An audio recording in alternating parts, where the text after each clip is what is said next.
어리석은 자는 어떤 사람일까 하는 그런 생각을 가지고 오늘 말씀을 점검해 보면 이게 어리석은 자구나 라고 하는 것을 아주 선명하게 깨달을 수가 있습니다.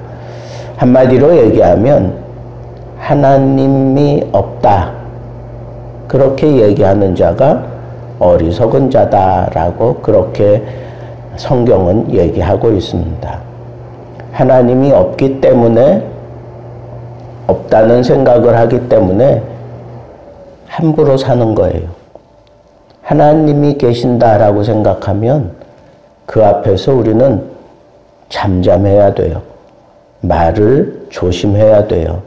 얼굴 표정까지라도 아무렇게나 그렇게 지어내서는 안 되는 겁니다.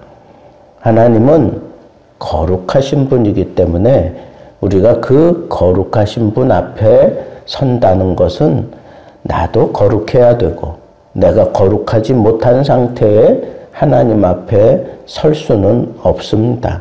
그렇게 서 있을 수도 없고 그렇게 서려고 하면 아주 심각한 고통이 따르고 심지어는 죽음을 당할 수도 있기 때문에 우리의 마음에 언제나 두려움이 그리고 하나님을 경외하는 마음이 생기기 때문에 그렇습니다.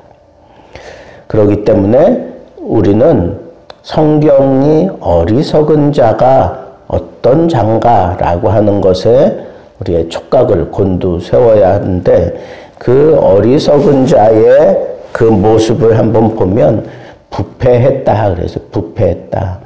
여러분 부패했다라고 하는 것은 선을 넘어갔다는 거예요. 부패가 어느 정도 시간이 지나가면 그 부패의 그 현상이 나타나기 시작하잖아요. 냄새가 나고 모든 형상이 다 일그러지고 막 그렇게 나타나잖아요. 그러니까 어리석은 삶을 내가 살고 있는가 하는 것을 스스로 점검할 수 있어요. 어떻게?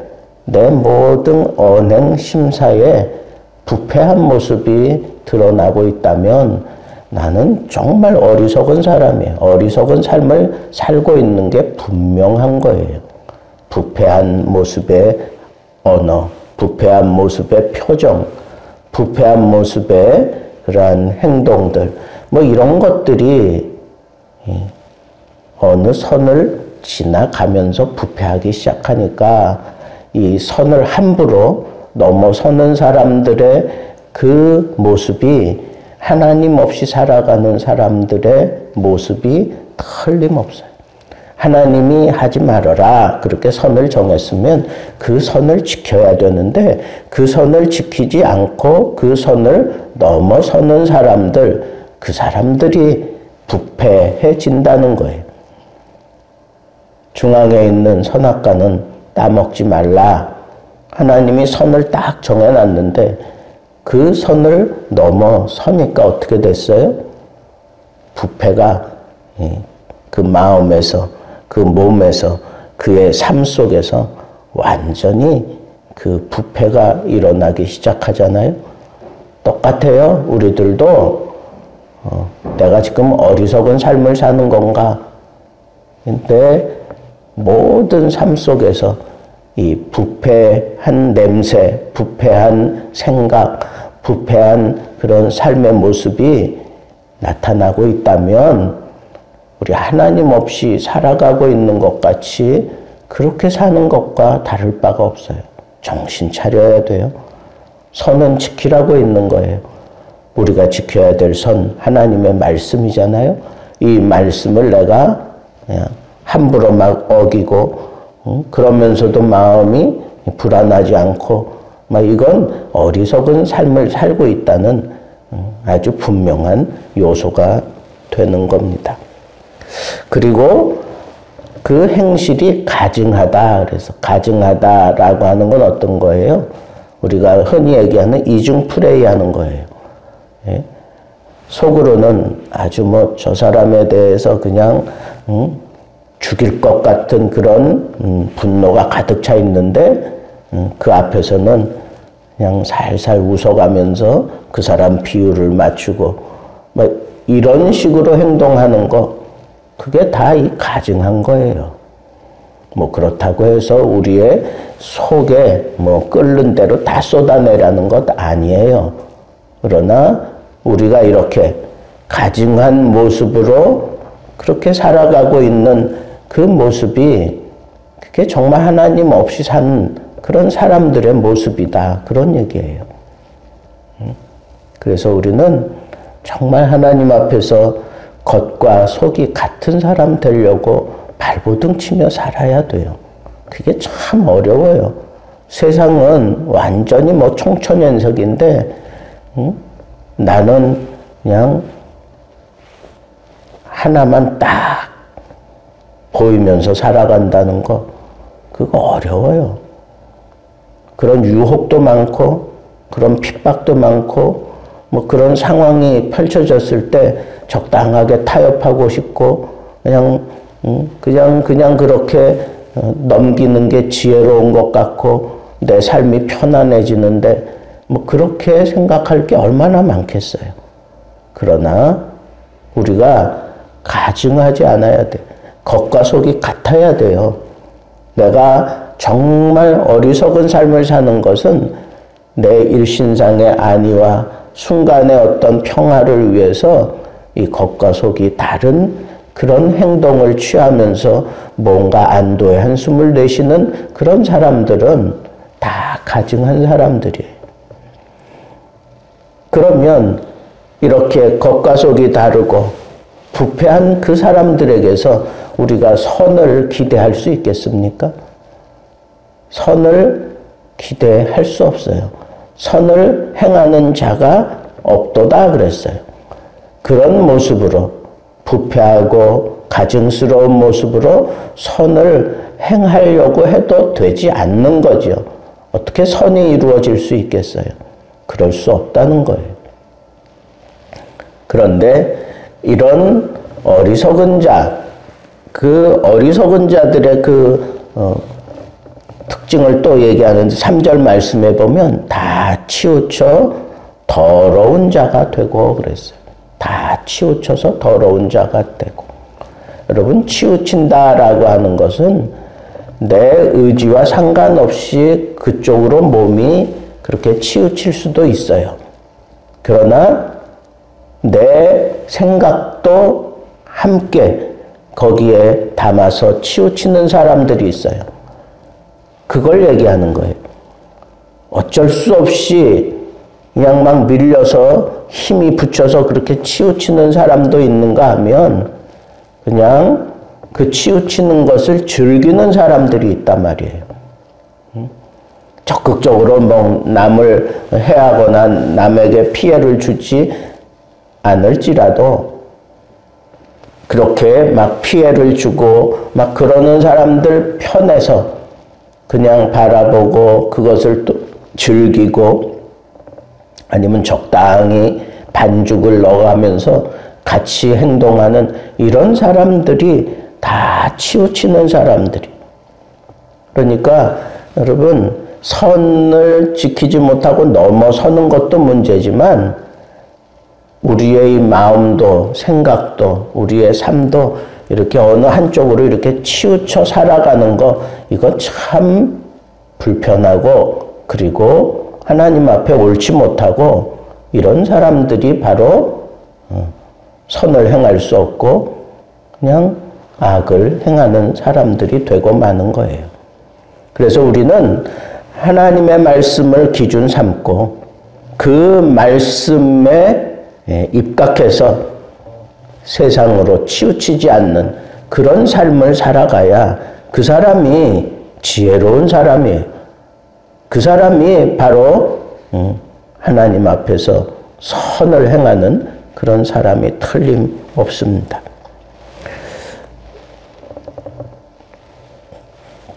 그래서 이 어리석은 자들의 이 삶의 모습을 또 5절에서는 4절에서는 그렇게 얘기해요. 내 백성 치우쳐서 하나님의 백성을 먹으면서 여호와를 부르지 아니하는도다 그랬어요. 여러분, 하나님의 백성, 하나님의 뜻대로 살아보려고 막 애쓰는 사람들을 먹어치운다는 표현을 하고 있는데 정말 그런 것 같아요. 내가 세상에 이렇게 치우쳐 있고 거기에 내 마음이 다 빼앗겨져 있고 그쪽으로 이미 선이 넘어갔으면 이렇게 하나님의 뜻을 따라 살아가는 그런 사람들 괴롭히는 게 그게 즐겁고 그 괴롭히는 게 자기들의 삶이 돼버리고 말아요. 그러니까 이 정말 어리석은 사람은 어떤 사람인가? 하나님의 백성을 괴롭히면서도 두려울 줄 모르는 사람이에요. 두려울 줄 몰라 하는 사람이에요.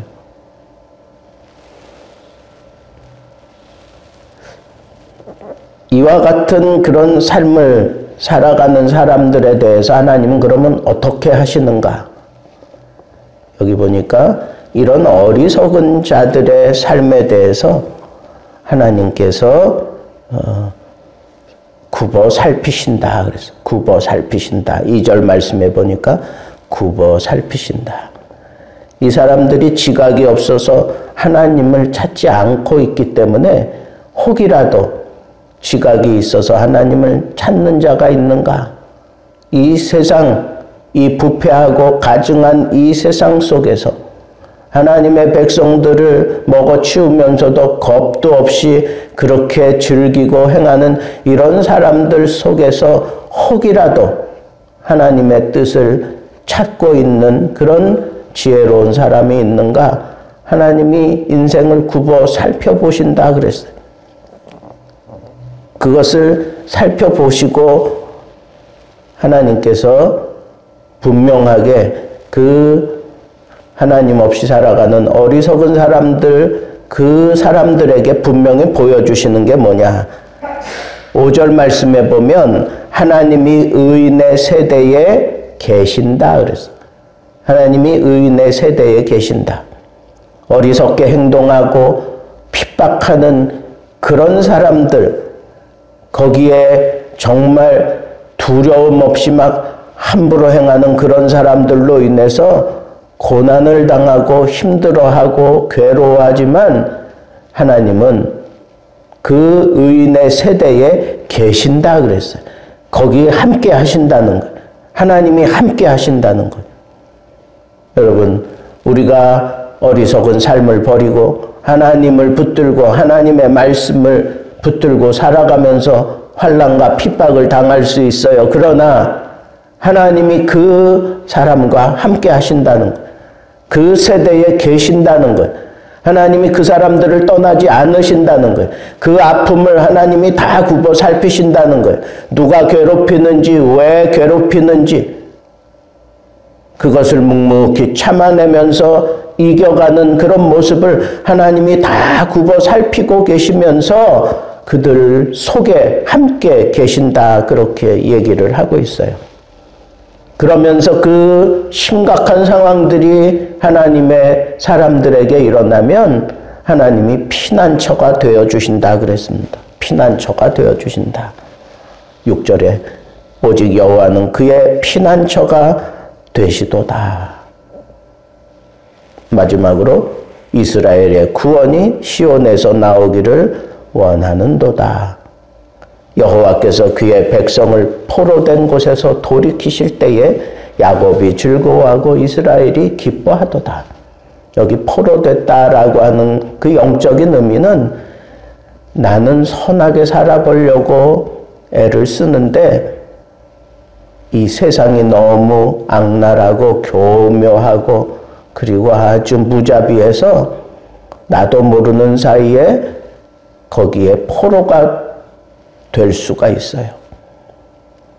그 포로가 되는 그런 하나님의 사람들도 그 속에 있다는 거예요. 예수 믿는 사람들 가운데도 이 세상의 포로가 되어 어쩔 줄 몰라 하며 그렇게 살아가는 사람들도 얼마든지 있을 수 있다는 거예요.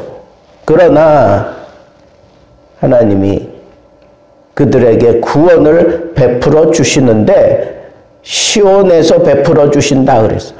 그리고 하나님께서 그들을 반드시 돌이키신다 그랬어요. 그냥 놔두지 않고 반드시 돌이키신다 그랬어요. 우리가 이 사실을 믿고 그 페류나를 위해서 하나님이 없다 하는 사람들과 동무하며 저렇게 멋대로 살아가는 우리 가족들을 위해서 우리가 기도할 수 있어요. 하나님이 반드시 돌이키실 거예요. 그러니까 우리는 그 하나님을 바라보면서 이 어리석은 세대를 함께 호흡하며 살아가면서 하나님이 나와 함께 하신다. 하나님이 이 모든 상황을 다 굽어 살피신다. 나는 하나님 앞에 오직 선을 행해야 되겠다. 부패하지 않고 더럽지 않고 치우치지 않고 겉과 속이 다르지 않는 그런 모습으로 하나님 앞에 이 믿음의 삶 꿋꿋하게 지켜가면서 살아가는 자들에게 하나님께서 친히 피난처가 되어주시고 하나님께서 함께하며 반드시 그들을 어떤 상황에서든지 다 구원해내시고 하나님의 영광을 위하여 그 사람 속에서 함께 하시며 이 역사를 써내려 가시는 이 하나님이 우리의 하나님인 것을 여러분 가슴에 담고 내 남은 인생의 역사도 하나님이 나와 함께 하시며 나를 떠나지 아니하시고 내 속에서 역사하시며 써내려 가신다 하는 이 믿음을 가지고 하나님 앞에 당당하게 믿음의 길을 걸어가며 하나님 앞에 귀중하고 소중한 삶을 드리며 하나님 영광 드러낼 줄 아는 하나님의 백성들 되기를 주님의 이름으로 축복합니다.